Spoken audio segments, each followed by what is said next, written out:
All right, welcome everybody to today's podcast on the Seven Figures Club. We've got an amazing guest for you guys. I'm extremely excited, and I want to welcome to the show Shaqir Hussyin, who is one of the top online marketing entrepreneurs, not in the country, not in the UK where he lives, but in the world.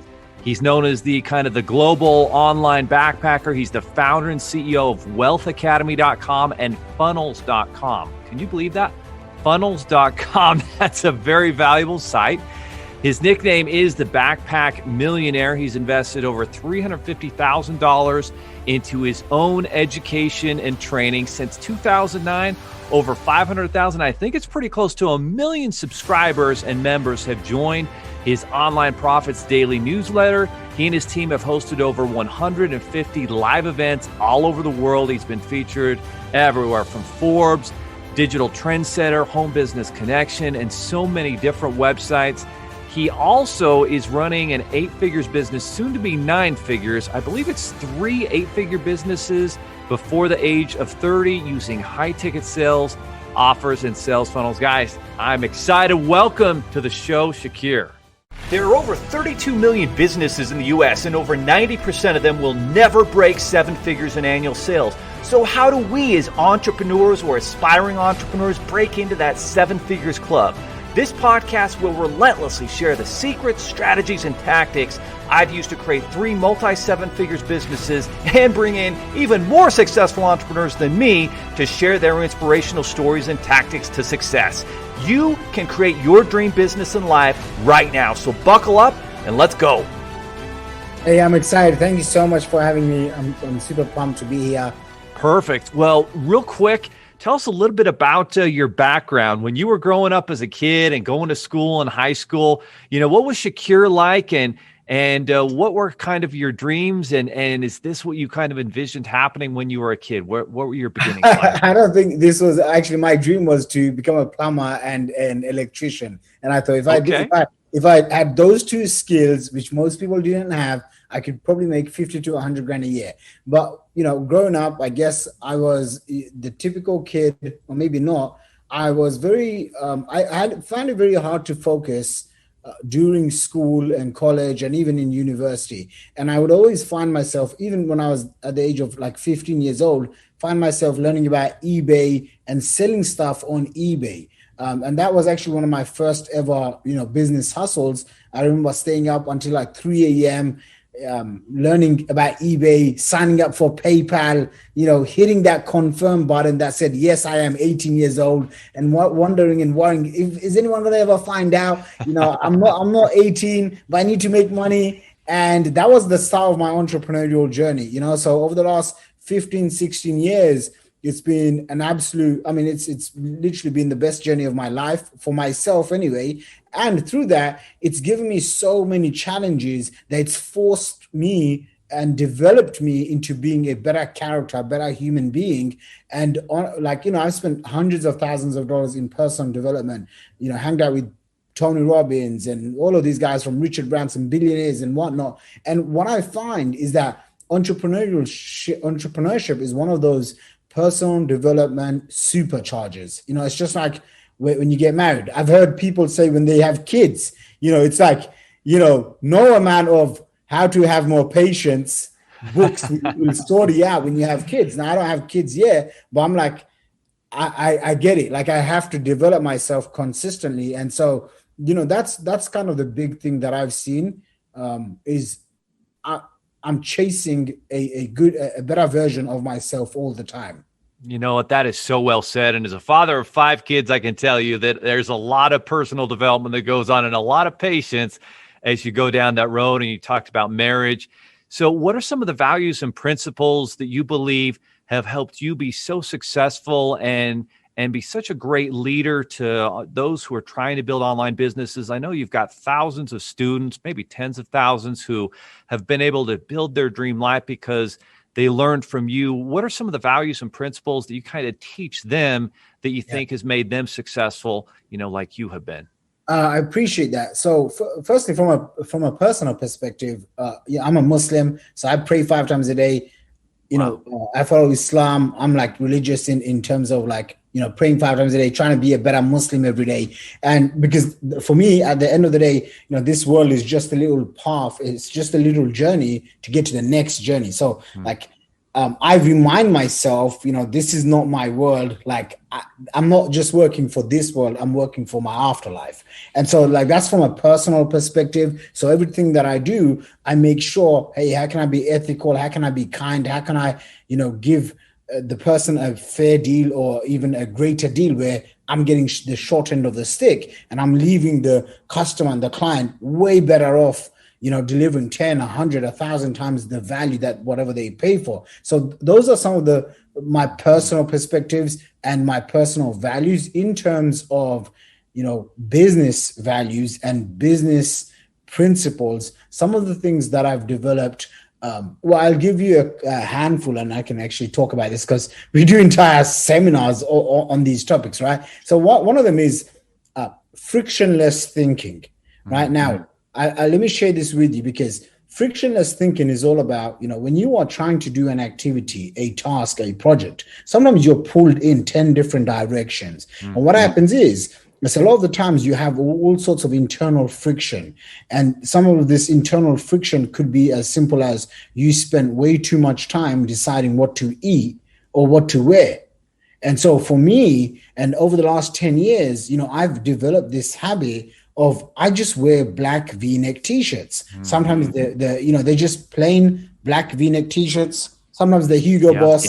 Sometimes they're my own brand. Sometimes they're cheap $10, $20 t-shirts. But I do not want to spend any time thinking about what do I need to wear, right? Because it's just an extra decision. Or even stuff like when it comes to eating, I just want to be able to eat the same thing over and over again, or just have food ready. Because for me, these things, I don't want to waste any time. Like I don't like driving because I feel like I could read a book, I could meditate, I can get on phone calls. So I have a general rule, which is, if I'm going to my parents, I'm driving my wife around, I drive. But other than that, we got to take an Uber. I got to get someone to drive me. So I have set up a specific rules like that. And when people ask me, what are your personal values and personal principles?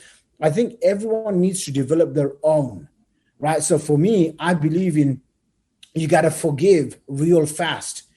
And sometimes I talk to people and they're like, I'm never going to forgive this person. And I'm like, I learned early on, when you can forgive yourself and you can forgive others, you release the prisoner from within you. One of the things you said is how I've been able to generate $30 million before 30, but maybe you and your listeners don't know. Also, I've had $1.2 million cash stolen from me.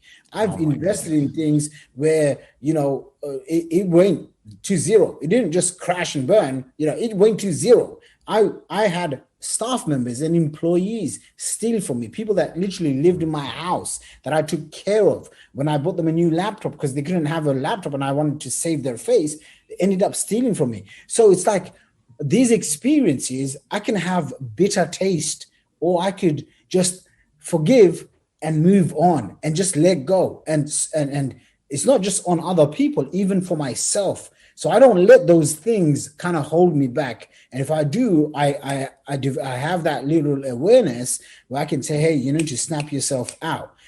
For example, I'll give you, I coach 7-figure entrepreneurs to scale to 8 figures, right? When people are stuck at the $250K to $3 million a year mark, and they want to break past, they want to get to, $500K a month, $1 million a month, 8 figures. They want to make their first 8 figures. A lot of the times, they come in and they are micromanaging everything. They are trying to do everything themselves. They've been burnt once or twice and they don't want to let go. Now they've become control freaks. But when you become a control freak, you're operating from a place of scarcity and lack versus abundance, and versus going out there doing your genius work, what you could and should and must be doing. You're focused on, saving money, cutting expenses, doing all this low leverage negative stuff versus focusing on the 1, 2, 3 things that really move the needle. So I am very aware of this in myself. And when I coach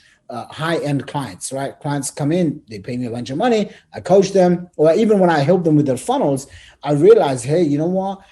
And this is, again, another one of my own principles is always be the student, right? like you got to always be the student. If you come in and you think you're the smartest in the room, it's like, you've already lost. On my bio, you said I spent $350K. It's now over $600,000 that I've spent in masterminds, coaches, consultants, seminars. If someone can show me a better way, a faster way, an easier way, I'm ready to cut a check, 25K, 50K, 60K, like that. These are habits that I developed. And one of the reasons why I developed it is because about 10 years ago, I got introduced to, internet marketing, online marketing. And I remember all of the people around me struggling so bad, and they wanted to, chip in and buy courses, or they didn't want to invest in themselves. And I remember I had paid $20,000 to this mentor, money that I didn't even have. I borrowed it from other places. And just from some of the insights that he was able to share with me, I went and did 6 figures that year.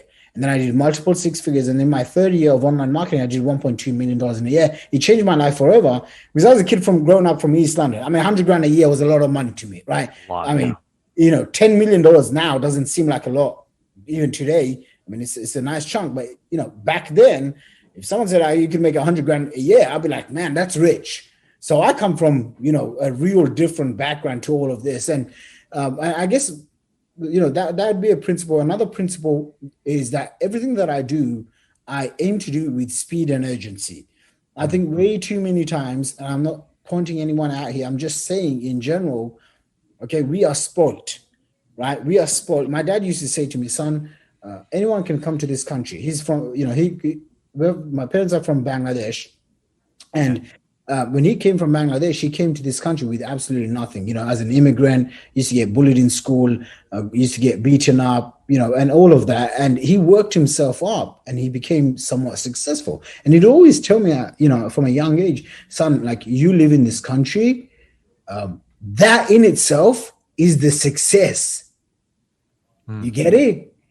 He used to say, because you live and you are born in this country, you've got the edge. Now you need to go and make it, because anyone can, and you just need to focus for 10, 15 years. And I used to think to myself, Dad, 10, 15 years sounds like a long time. And he's saying it from his frame of reference, but he didn't have any mentors, right? He got punched in the face over and over again. He had people steal from him. He had his friends and family betray him and all of this stuff. And I was like, but I've got these guys and these mentors and these business mentors, and I could go and learn from these guys. And I started learning and figuring out, hey, if I I can earn my way, which usually takes years and decades, or I can just pay my way. And so for me, that's just a mantra that I have, because if I can pay to remove an obstacle, any levels of stress, then I don't have that problem anymore. So I'd say those are a few key principles that I have and I try to live by. Absolutely. So you talked about delivering way more value than what people are paying for. You're very curious. You're always learning. You talked about frictionless decisions, which makes our life easier. And that's something that Steve Jobs talked about and Mark Zuckerberg, where they eliminate, all right, I don't have to worry about what I'm going to eat. I don't have to worry about what I'm going to dress. And by keeping those simple things, now you can use your genius energy to do the things that God made you and put you here to do. And then you've got this bigger purpose, understanding that, there is more than just this mortal life. And that gives you greater purpose to make decisions that are long-term decisions and not maybe short-sighted decisions that a lot of people might make mistakes in making. So I think that's another really great value and principle that you shared with us. And you talked about overcoming a lot of adversity. Tell us a little bit more about one of those big adversity challenges, especially at the beginning when you were trying to build that first 7 figures online business. What was one of the big challenges that you had to overcome, and how did you do it? Well, gosh, that seems like a lifetime ago. I'll tell you after 7 figures, right? Perfect. Wherever it was in the journey, there was a big challenge, a big adversity. So, how did you get over that wall? Yeah. So what had to happen was on the path to making my first $10 million, which I was around 26 years old at the time. I made my first $1 million. I call up my dad and I'm like, Dad, I made it. And he's like, what do you mean? I'm like, Dad, I'm a millionaire. I've got $1 million. Like I did $1.2 million that year. And he's a brown Asian man. So Asian dads, typical. He says, son, don't tell no one. And I was like, and then he said to me, son, he said something along the lines of, son, I just need you to know you got lucky. You ain't going to do it again. So you just keep that money. And I was like, Dad, no, I just followed this system. And so my second $1 million was really just trying to prove to myself and to my dad that I can do it second time. But the third time I did it, and I was like, okay, I'm on to something. And what had happened was, and this is a little bit, different than what most people go through. And a lot of people, they won't really admit this, but this happened to me. And it happens to a lot of people, especially when you make 7 figures or multiple 7 figures. You start thinking, everything I touch turns to gold. Mm. And so I'm, 26 years old. I've saved up probably about $3 million-ish cash. And I'm like on top of the world. And then I learn about something called angel investing. And I had absolutely no idea what the heck that was, except my frame of reference was, obviously, I'm very successful in internet marketing. And, I had my dad, I had a few people tell me, stay away from this, lose your money. Yeah. And I was like, you guys don't know, I'm going to go and do this, right? I made a few $1 million here. I'm going to make 100 million from angel investing. And what do you think happened? I had taken about $1 million cash from my bank, and I was literally just throwing money at anyone and everyone that was asking for it. 25K here, 50K there, 100K there. $600,000 into one of these, investment angel tech, blah, blah, blah. Yeah. And what do you have? Like none of them. There's one that's still around, but none of them are around today. And so that was a huge lesson, because I was like, wow, like I couldn't believe what just happened. And it took me a while to kind of, mentally understand, okay, this is what happened, right? Like the ego is the enemy, as Ryan Holiday says, right? Don't be too attached, right? Like I was way too attached to the end outcome versus the process. I didn't even take my own advice of learning from mentors, right? So if someone wants to learn about funnels, they'll come to my site, funnels.com, or they'll come and find me, right? But when it came to angel investing, I didn't take my own advice. I didn't seek the mentors and the coaches and the masterminds. I just jumped in, and I was like, and again, it was pure ego. So that was a huge adversity that I came across. Obviously the bad news was, I didn't recoup any of that money. The good news is, because of the lessons I had learned, I came up with a plan, and literally in the next 3 years, I was able to generate over $20 million just in a span of 3 years, marketing, coaching, courses, seminars, consulting, digital products, and essentially all praise to God. That's kind of what set me up, for a while. That's beautiful. So I think you could almost say, like, when you go back to work and you start creating things, it seems like that's kind of the recurring theme I hear from an entrepreneur. And I've done it too, where you build a 7-figure business, you make an investment, it doesn't work out, and it's really humbling when that happens. But the more important thing is, what can we learn from it? How do we bounce back? It sounds like you bounced back by creating something that gave a lot of value to a lot of people, and that took off, and now you've learned that lesson, and that's what it's all about as an entrepreneur. So speaking of lessons and sales funnels, you're the owner of funnels.com, and sales funnels are so important for businesses today, and especially those who are looking to launch businesses. What should someone be thinking about as they're looking to launch an online sales funnel, and what should they be thinking about as they do that? If they're listening, we've got a lot of startups and a lot of aspiring entrepreneurs listening to this podcast. What should they know about building sales funnels? And obviously, I'm guessing funnels.com might be an important resource they check out. Yeah, you can, check it out if you're interested in seeing how we help our clients with funnels and all of that. But the big mistakes people make, well, here's the big mistake almost most business owners that we speak to make. They lack daily new customers. If you can solve this problem, you can become, very wealthy, very rich, very cash flow rich. You can create generational wealth, because, if you can have daily new leads and daily new customers, right? So that creates daily new cash flow. And a lot of the times when I'm speaking to business owners, almost like 97% of them, they don't have daily new customers. And I have a simple rule that I kept to myself. Again, you asked me for my principles. One of my principles is just get a little richer every single day. I don't need to go out and try and make $1 million, a gazillion dollars, just a little bit richer. If I made $5,000 today, can I make 10,000 today? Can I make $20,000 tomorrow? Can I make 25,000 the next day? Just a little bit richer. If you're starting off, just work out where you're trying to get to. So if you're just at zero and you're trying to get to, again, this show is called Seven Figures. So most people want to either the millionaires already, or they want to learn how to make $1 million or the next $1 million. So just work out the numbers. To make $1 million, you need to make $2,780 something per day. Okay, so now you can sell $100 products, or you can sell one product at $3,000, and that's your daily target. Every single day, have one customer that pays you $3,000. If you can keep that up, and it's much easier than you think once you have the right funnel, once you have the right system in place and the right traffic. Now okay, one sale a day, $3,000 a day, that's your $1 million a year. Okay, so let's just start off from there.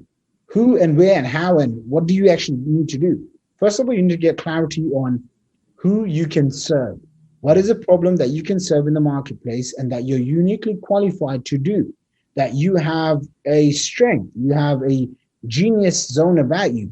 Other people will tell you that you're naturally so good at this. You have spent years and decades sometimes developing your expertise, your uniqueness. Well, you take that and then you find a problem in the marketplace, and then you say, okay, I am going to solve that problem for that specific person in that specific niche.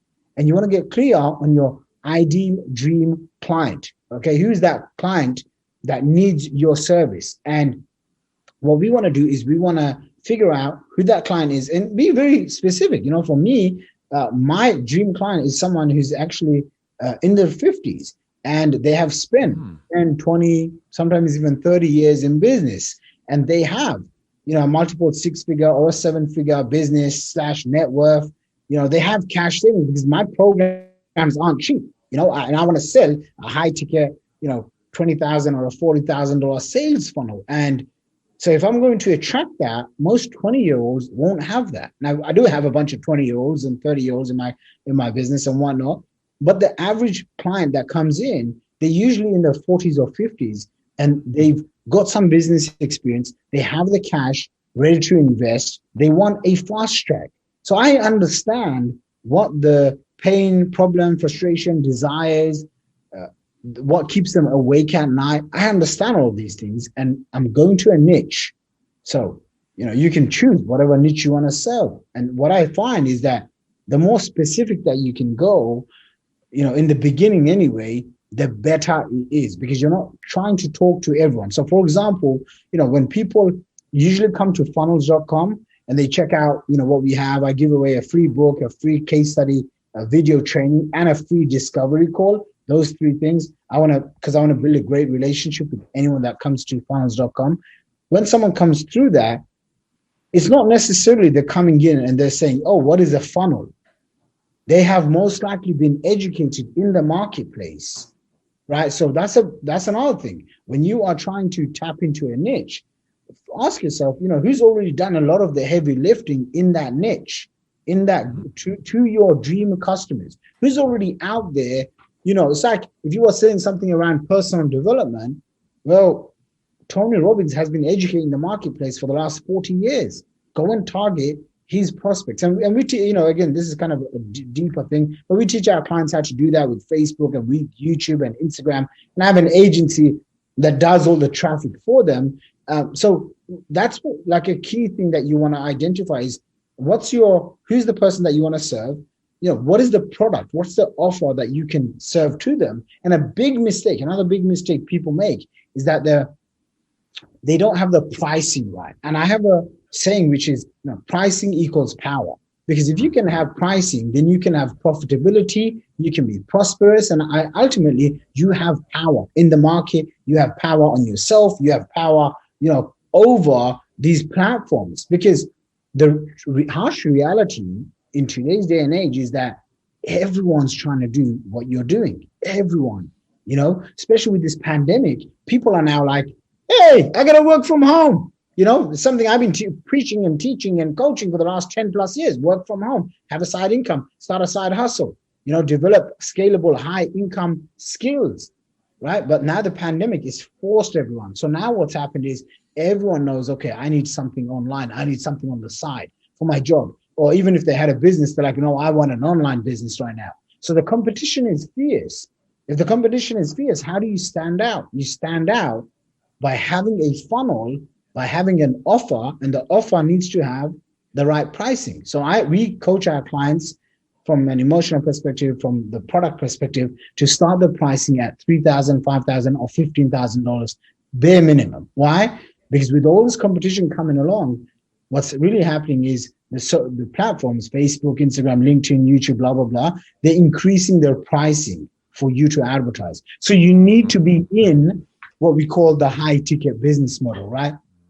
Anyway, those are a few of my thoughts when it comes to guys. That was so valuable what Shaqir just said, and I can attest to that. Seeing that Facebook ads and Instagram ads, all these different advertising methods, they work when you have a good sales funnel. But like he said, it's getting more and more expensive, which is why you've got to learn how to create a really valuable offer in that $3,000-$5,000 range. And there's nobody better at teaching you how to do that than Shaqir Hussyin. And going to funnels.com is going to give you the resources and the tools for you to be able to take action and make that happen. So funnels.com is where you're going to want to go to check that out. Boy, Shaqir, it's been amazing, the value and everything that you've shared with us today. We really appreciate you taking the time out to share this. Where else should people look to connect up with you and to be able to, learn more from all of the amazing content and tools and products you've got out there for sales funnels? Yeah, no, I appreciate it very much. Thanks. Hopefully that this was valuable when it comes to. I learned a lot, so it was valuable. Yeah. Go ahead, go to funnels.com. Once you register, you can basically find me on social. All my social links are there. I'm all over the internet.